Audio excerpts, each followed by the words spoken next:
와이프가 내 동생의 아이를 임신했습니다. 그런데 와이프는 동생과 바람을 피우지 않았습니다. 왜냐하면 동생은 이 세상에 태어나 본 적이 없기 때문입니다. 무슨 SF 영화냐고요? 아닙니다. 실제 미국에서 벌어진 사건입니다. 이런 말도 안 되는 사건은 아이의 혈액형 때문에 세상에 알려지게 되었습니다. 한 부부는 임신이 잘 되지 않아 브림클리닉의 도움으로 무사히 아이를 출산하였습니다. 그런데 아이의 혈액형이 이상했습니다. 부부는 모두 A형이었는데 아이는 AB형이었기 때문입니다. 부부 사이에서는 절대로 태어날 수 없는 혈액형이기에 부부는 혹시나 하는 마음으로 유전자 검사를 실시했습니다. 유전자 검사 결과 엄마는 맞지만 아버지는 불일치로 나왔습니다. 몇 번의 검사에서도 항상 같은 결과가 나왔습니다. 부부는 혹시 브림클리닉에 실수가 있지 않았나 생각되어 병원에 원인 규명을 요청했습니다. 혹시 다른 사람의 정액과 바뀌었을 수 있기에 병원에 확인을 요청했습니다.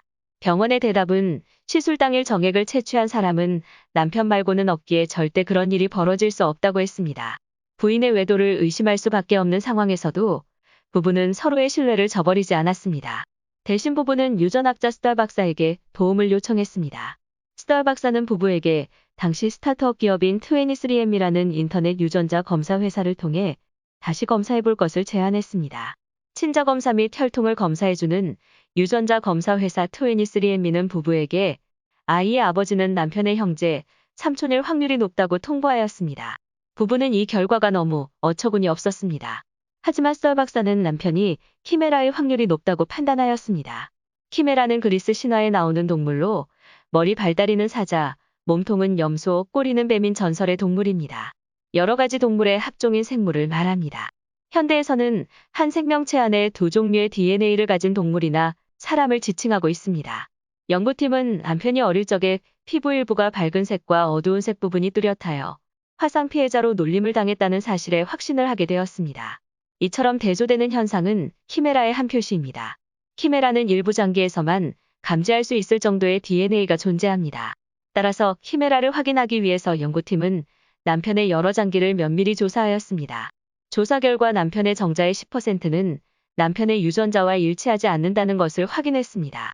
나머지 10%가 바로 남편 동생의 유전자였던 것이었습니다. 사건의 발단은 아이의 할머니, 남편의 어머니에게서 발생했습니다. 어머니는 일환성 쌍둥이를 임신했습니다. 통계적으로 단독 임신이라고 생각되는 사례의 8분의 1은 사실 다태 임신이라고 합니다. 대부분의 경우 다태 임신 시 하나만 남기고 나머지는 자궁에 흡수되어 버린다고 합니다. 하지만 남편의 경우는 동생이 어머니에게 흡수되지 않고 남편에게 흡수당했습니다. 그리고 동생의 유전자는 남편의 정소에서 계속 살아가고 있었습니다. 그래서 남편의 정소는 본인의 정자와 동생의 정자를 모두 생산하고 있었던 것입니다. 결국 부인은 세상에 태어나지도 않은 남편 동생의 자식을 출산하게 된 것입니다.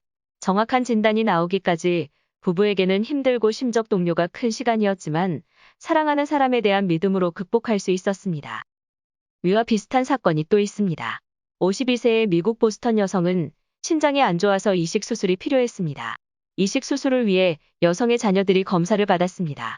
그런데 결과가 너무 충격적이었습니다. 이 여성은 자녀들의 어머니가 아니었습니다. 위 사례처럼 이 여성은 난소에 태어나지 않은 동생이 자리 잡고 자신의 난자를 생산해낸 것입니다. 자녀는 모두 태어나지 않은 동생의 자녀들이었습니다. 비록 DNA가 누구의 것인지가 얼마나 중요할지 모르지만 우리가 사는 세상은 우리가 생각하는 것보다 훨씬 더 복잡하고 다양합니다. 위 부부와 같이 사랑하는 사람에 대한 믿음과 신뢰가 더 중요한 것 같습니다. 이야기가 유익하셨으면 구독과 좋아요 부탁드립니다. 감사합니다.